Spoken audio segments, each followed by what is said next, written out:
Welcome to the Explainer. Today, we're tackling one of the biggest, most fundamental challenges in all of science. How do we actually build a quantum computer that can solve real-world problems? Because right now, the one thing holding everything back isn't speed or power. It's errors. Tiny, constant errors. So get this. Our absolute best quantum bits, or qubits, are incredibly delicate. They make about one mistake for every 1,000 operations they perform. But for the truly groundbreaking stuff, the algorithms that could change medicine or finance, we need an error rate closer to 1 in a trillion. That's not a gap we can just hop over. It's a chasm. So that's the big question, isn't it? How on earth do you close a gap that's 8 orders of magnitude wide? I mean, this is one of the central engineering puzzles of our time, and the answer, well, it could completely redefine what a computer even is. All right, let's map this out.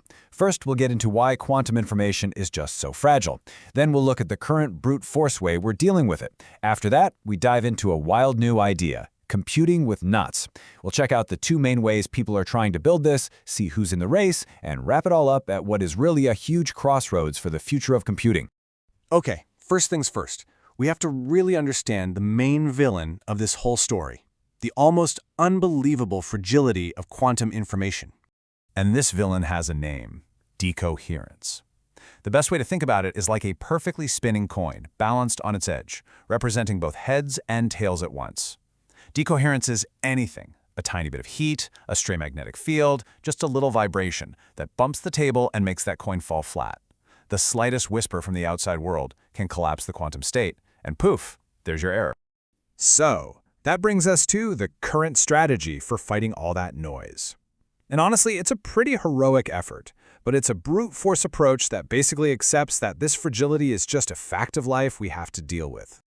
This method is called the surface code, and it's pretty clever. It doesn't even try to make individual qubits perfect. Instead, it uses a giant army of them. Most of the qubits aren't even doing the calculation. Their entire job is just to constantly watch their neighbors, looking for errors and fixing them in real time.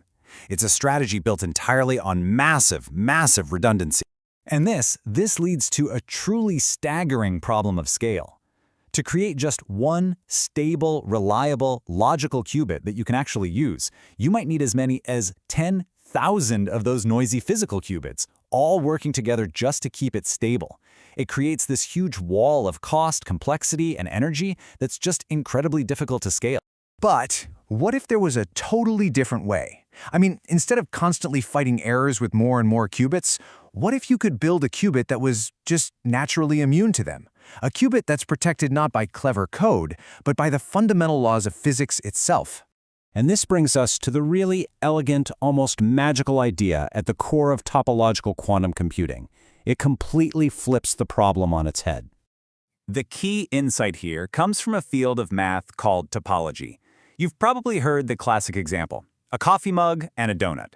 To a topologist, there's the same object because they both have one hole. You can squish and stretch one into the other. That one-holededness is a topological property. You can't change it with a little nudge. You have to do something dramatic, like smash the mug to get rid of it. So here's the crucial idea. A normal qubit stores information like a light switch. A little bit of noise can just bump it and flip it from on to off. But a topological qubit stores information in a global property, something more like a knot in a rope. You can jiggle and shake that rope all you want, but the knot stays a knot. The information is protected by its very shape. It's topology. So how do you actually compute with these things? Well, instead of hitting qubits with lasers and microwaves, you physically move these special particles, called anyons, around each other. The actual act of braiding their paths is the computation. The result only depends on the final knot you've tied, not the messy path you took to get there. It's beautiful. Now, this beautiful idea has led to 2 very different schools of thought on how to actually build one. It's really created the central tension in the field today. Do you find this stuff in nature, or do you fake it till you make it?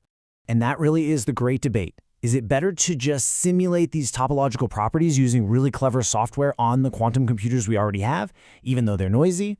Or should we be pouring our efforts into discovering and manufacturing brand new forms of matter that just have these amazing properties built right in? This debate has basically created 2 camps. On one side, you've got the intrinsic purists, folks like Microsoft and Nokia Bell Labs. They're trying to build qubits from exotic new materials that are naturally protected. And on the other side, you have the synthetic pragmatists like Google and Quantinuum, who are using their existing machines to simulate these topological effects with some very smart code. Okay, so let's look at the contenders and see how this isn't just theory. This is a real, high-stakes race that's happening right now with major companies hitting huge milestones. We've got 4 big players in this race. Microsoft is going all in on that intrinsic hardware path, developing these new topoconductor materials for a chip they're calling Majorana 1. Nokia is also on that path, but they're using this wild state of matter called the fractional quantum Hall effect. And meanwhile, Google and Quantinuum have already shown that the basic idea works by simulating it on their own superconducting and trapped ion computers. You know, all of this really brings us to a fundamental crossroads, and not just for quantum computing, but for the future of computing, period. The choice that gets made here is going to echo for decades. See, the radical promise of topological quantum computing is that it could let us leapfrog this entire incredibly complex era of brute force error correction. It suggests that the ultimate solution isn't just about better software or smarter engineering. It's about the discovery of fundamentally better matter, a material that is just born to compute, with protection woven into its very fabric.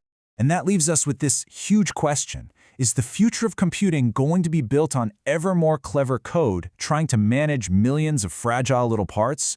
Or will it be built on a breakthrough in materials science, on some new substance that is naturally stable? The answer could really be the difference between a quantum revolution happening in our lifetime or one that stays just out of reach in the realm of science fiction.